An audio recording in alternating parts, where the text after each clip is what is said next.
Membentuk desa wisata, tak semudah membalikan telapak tangan. Tak dipungkiri, program yang dicanangkan pemerintah dalam mengembangkan perekonomian Indonesia dengan membentuk desa wisata sangatlah tepat. Pasalnya, desa wisata berpotensi besar membangkitkan perekonomian melalui sektor pariwisata dan ekonomi kreatif, karena selain menyerap tenaga kerja, juga adanya peluang usaha bagi warga desa. Kendati belum lama dicanangkan, pembentukan desa wisata semakin tren di kalangan masyarakat. Terbukti Anugerah Desa Wisata Indonesia, ADWI, yang baru-baru ini digelar, telah diikuti sebanyak 3.419 desa wisata. Sementara itu Kementerian Pariwisata dan Ekonomi Kreatif Kemenparekraf menargetkan tahun 2024 dapat tersertifikasi sebanyak 244 desa wisata, dan 71.381 desa digital sebagai desa wisata mandiri. Namun bila melihat data Badan Pusat Statistik tahun 2021, jumlah desa di Indonesia sebanyak 83.843, yang tentunya memerlukan kerja keras dan menuntut ikut sertanya pihak ketiga, membentuk desa wisata baru, atau pendampingan bagi desa-desa wisata yang ada, agar menaikkan kelasnya. Hal ini sangat beralasan, karena untuk masuk pada klasifikasi desa wisata mandiri, memerlukan proses yang panjang, karena harus melampaui 3 klasifikasi, yaitu desa wisata rintisan, desa wisata berkembang dan desa wisata maju.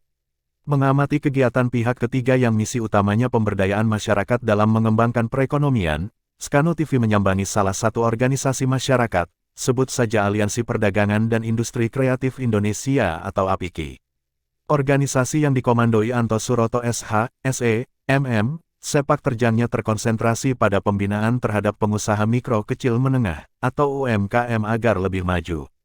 Tidak itu saja, APIKI juga menciptakan lapangan usaha di berbagai daerah, agar tumbuh pengusaha-pengusaha baru yang dapat menunjang perekonomian.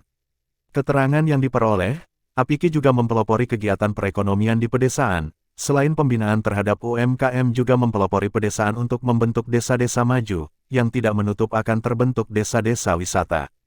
Seperti yang sedang dilakukan APIKI, lahan seluas 1 hektar di Desa Munjul Kecamatan Solear Kabupaten Tangerang, ditujukan untuk menumbuhkan industri-industri kreatif, yang tentunya akan menjadi daya tarik masyarakat untuk berkunjung ke Desa Munjul yang konon memiliki sejarah masuknya agama Islam.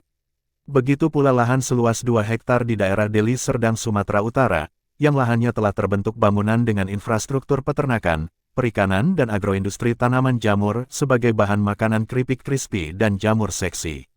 Anto Suroto sebagai Ketua Umum APIKI, yang dijuluki kalangan wartawan manusia setengah gila, karena aksinya mengembangkan perekonomian di daerah, telah menyiapkan lahan seluas 5 hektar di Ogan Komering Ulu Martapura, Sumatera Selatan. Rencananya, Anto Suroto akan membangun secara terintegrasi desa wisata industri kreatif produktif, agar dapat membangkitkan produk ekonomi kreatif dengan kearifan lokal yang lebih berkualitas.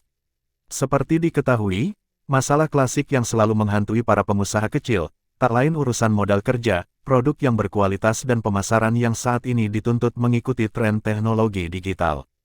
Ketiga permasalahan tersebut, menurut Anto Suroto tidak menjadi penghalang bagi APIKI, karena telah tersedia sumber daya manusia yang mumpuni, dan fasilitas yang dimiliki, serta akses ke berbagai instansi finansial lantaran kepercayaan terhadap aktivitas APIKI.